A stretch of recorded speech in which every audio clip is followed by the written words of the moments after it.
মোহাম্মদপুর এলাকায় আপনারা নিশ্চয়ই জানেন, মোহাম্মদপুর রাজধানী ঢাকা শহরের এক আতঙ্কের নাম হয়ে উঠেছে, যেখানে সব থেকে বেশি ছিনতাই হয়ে থাকে এবং অন্যতম সেই মোহাম্মদপুরেই আমরা দেখতে পাচ্ছি বাংলাদেশ সেনাবাহিনী তারা এই তল্লাশি এবং অভিযান পরিচালনা করছেন। কেউ যদি সঠিকভাবে তার কারণ দর্শন দেখাতে না পারছেন, সেক্ষেত্রে তাকে আটক করা হচ্ছে, প্রিজন ভ্যানে তোলা হচ্ছে। আমরা সেই দৃশ্য দেখেছি। তারাবির পরপরই বাংলাদেশ সেনাবাহিনী আগামীকাল প্রথম রোজা, সেই রোজাকে সামনে রেখে এই অভিযান পরিচালনা করছেন, যাতে কোনো ধরনের অপ্রীতিকর ঘটনা না ঘটে। সেজন্যই আমরা মোহাম্মদপুর বসিলা রোডে এই অভিযান পরিচালনা করতে দেখেছি এবং প্রচুর বাইক আমরা দেখেছি, তাদেরকেও আটক করা হয়েছে এবং তাদেরকে আসলে কারণ দর্শন দেখাতে বলা হচ্ছে।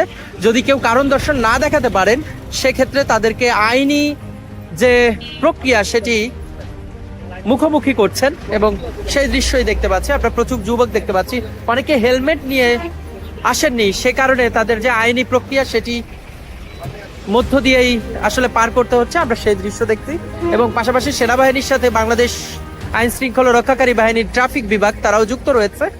এখানে অসংখ্য বাইক আমরা দেখতে পাচ্ছি, যারা মূলত হেলমেট ছাড়া চলাচল করেন এবং একটি বাইকে দুইজনের অধিক বহন করছেন এবং হেলমেট ছাড়া তাদেরকেও আইনের আওতায় আনা হচ্ছে।